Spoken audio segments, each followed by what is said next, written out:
Morning. Today I'd like to share a story with you from my first book, Ballads and Tales of the Woods. This story, as with many of the stories and songs from Ballads and Tales, these came from experiences in the Ozark Mountains in Arkansas. And this one I wrote when a buddy and I, Jeffrey Gale, the basket maker, we were still looking for land at that time, and we happened to, on a summer day, it was hot, and we had heard about this stream that was not far away, so we hiked down to that stream to go for a swim. And as we stepped out of the bushes, there on the rocks was a snake. Well, we apparently frightened the snake because it took off. Unfortunately, it took off toward us, and that put me off, and I don't know why, but I killed the snake, and it bothered me because later in the day, when I had time to think about it, I thought, why did you kill that snake? The snake didn't hurt you. The snake didn't bother you. It was only trying to get away. So why did I kill it? Because I could? Well, I decided then to take that experience and to turn it into a story. At the same time, as a storyteller, I was reading a lot of fairy tales. And as you know, the fairy tales are very ancient stories, long before Disney kind of turned them into movies. These are old stories, and that's when people believed that they could turn into things, and there was dragons and all sorts of stuff. Well, you'll see how the fairy tales had worked their way into my imagination. But one other thing I wanted to share with you, at some point if you think you want to write a story, if you're in school and your teachers ask you, let's write a story. If you can't think of something that offhand, think about something that's already happened to you. Because if something's already happened to you, you don't have to invent it. It's already there. So write it down as it actually happened. And then what will happen is, because you're writing, you'll start to relax. And your imagination will go to work. And it'll come up with stuff. You just have to listen to it and let the story take you where it will. Well, this is a story that's called The Serpent. And it goes like this. Once, upon a hot summer morning, there was a village.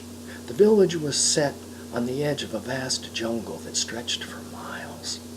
All the homes in this village were made out of grasses and reeds and were thatched huts.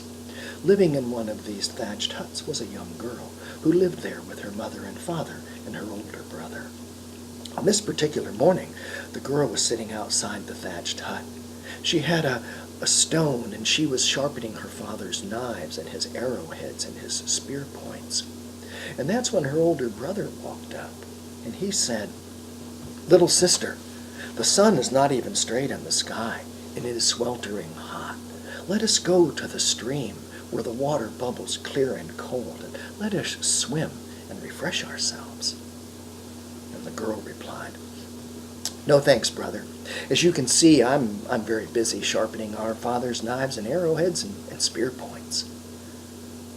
And the older brother looked at his sister, and he said, "Why is it, little sister, every time I ask you to go for a walk with me in the jungle, you, for some reason, are always busy?" And she said, "Well, I like to stay busy. I like to do things. I like to help out. I mean, somebody's got to sharpen our father's arrowheads and spear points, and here I am." And her brother said, "No, I'll tell you what it is. You're afraid. You're afraid to go into the jungle." And the girl replied, "Well, why shouldn't I be? It's in the jungle where the alligators live. It's in the jungle where the spiders are huge and they have poison in their fangs. It's in the jungle where the snakes have poison in their fangs. So why would I want to go out there?" And her brother said, "Look, for one thing, it's beautiful out there. And at some point, you have to get over all these fears that you have in your head. There's nothing to be afraid of, as long as you just pay attention to what we're doing." And he turned to walk away. Well, the girl went back to work. And it wasn't a short time later that she saw her brother getting ready to leave the village. So she changed her mind. She put the sharpening tools and the implements away, and she called, "Brother, brother, wait, I'll go." And so she ran up behind her brother. The only thing she had with her was she carried a pouch on her belt where she liked to put things that she found very interesting that she could bring back home. Well, as they were walking into the jungle, it was beautiful because the trees were so high and the canopy, the treetops were so thick because the leaves were so big that the sunlight could not penetrate to shine on the path on which they walked. So the air was nice and cool, but it also got darker and damper as they moved deeper into the jungle, which meant the girl's imagination also went to work. She began to imagine things hiding behind the bushes. She began to imagine holes opening up with gaping jaws waiting for her. And that's when she heard a bird call. "Oh, oh!" Well, the girl turned to see if she could identify the bird. But what she did not see was that her brother in front of her had come to a spot in the path where there was a big spider web blocking the path. He had bent down to crawl under the spider web, but he did not take the time to warn his sister. So when she turned back around, she stepped right into the spider web, and it stuck to her face and to her shirt, and she pleaded, "Brother, brother, help me before the spider comes to eat me." Her brother turned and he began to calm his sister, pulling the sticky web from her face and from her shirt, and he said, "Take it easy. Take it easy. Look, the spider's not going to hurt you. You're too big for the spider. And besides that, you frightened the spider. Look, it's crawled up into its home in that curled leaf." And when the girl turned and looked at this curled leaf, indeed, inside this leaf was a big orange spider with green eyes. Well, when the girl saw the spider, she looked down and she saw a big stick. She reached down, she grabbed that stick, and when she reached back to swing to try to hit the spider, that's when her brother gently clasped her arm and he held the stick down and he cautioned, "No, sister, do not hurt that spider. The spider has meant you no harm. Look, our Father has told us many times that to harm an innocent beast is bad magic." The girl thought about that, and she said, "Bad magic?" And the boy replied, "Yes, to harm an innocent beast is bad magic. But come, let us go to the stream and swim." And so the boy turned back around, and his sister followed him until they came to the stream. And it was a beautiful spot with the water bubbling clear and cold, and there was white sand on the bottom. An old tree had fallen across the stream, making a natural bridge. Well, the boy had his walking stick, so he set his walking stick down on the bank. And then he started walking out on the log. The girl was just putting her walking stick down when she heard her brother scream, and when she turned around, she saw her brother leap up into the air, pulling his feet up underneath him, because down on the log under his feet was a snake, a serpent as long as a broomstick. Well, that's when the girl saw the snake begin to crawl across the log. The snake was crawling right toward the girl. Well, at first she was frightened, but then she just took a deep breath. She took one small step backward so the snake would have room, and then she just stood absolutely still and did not move. And that's when the snake began to crawl across the log, heading toward the bank. But that's also when her brother leaped from the log onto the shore. He grabbed his stick and he began to hit the snake as hard as he could with his stick. His sister pleaded, no brother, don't harm the snake, don't harm the snake." But the boy, one last time, he took that walking stick and he hit the snake as hard as he could. And the boy said, "It frightened me out on the log, so I killed it." The girl bent down. She nudged the snake. It did not move. She said, "Brother, You just harmed an innocent beast. You just killed an innocent snake. That snake meant you no harm. It was out on the log sunning itself. It was just out there. It was just trying to get away. It didn't try to bite you. It didn't try to harm you.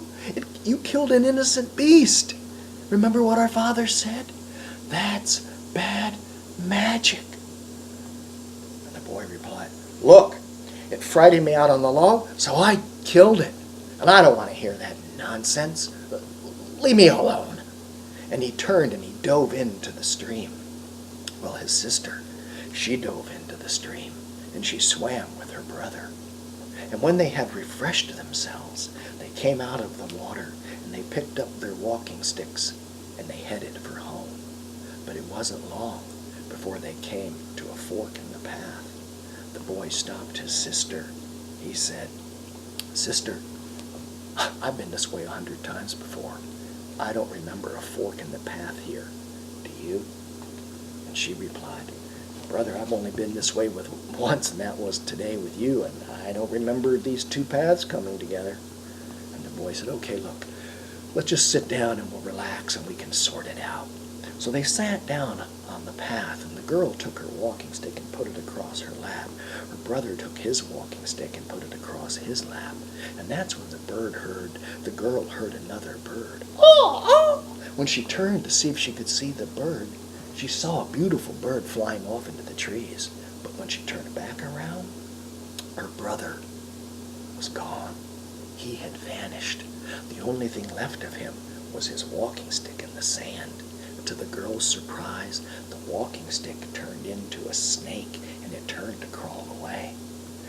Well, the girl quickly reached down. She grabbed that snake. She put one hand right behind the head so it could not turn to bite her. She lifted its body and she stuck it in her pouch and she pulled the drawstring so the snake could not get out. Then she picked up her walking stick, and when she looked down, now there was no longer a fork in the path. There was only one path that went straight toward the village.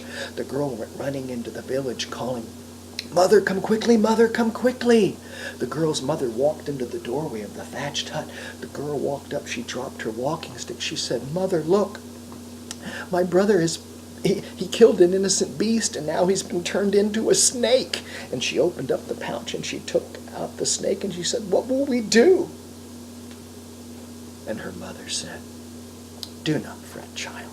Just take your brother the snake, put him in your bedroom terrarium, and just feed him some flies and lizards whenever he gets hungry. So the girl took her brother the snake and put him in her bedroom terrarium, and she fed him some flies and lizards until he got even bigger. And then she decided it was time to just put him outside and let him live under the house where he could live comfortably and eat mice and whatever else was under there. And years went by, and then, one day I decided to go into that village, and they had built a library. And when I walked into that library, I couldn't believe it. There was a round table. Sitting at that table was a young woman. She was reading a book. Curled up on the table, quite comfortably, was a snake. It was reading a book. The girl was reading a book on snakes. The snake was reading a book on magic.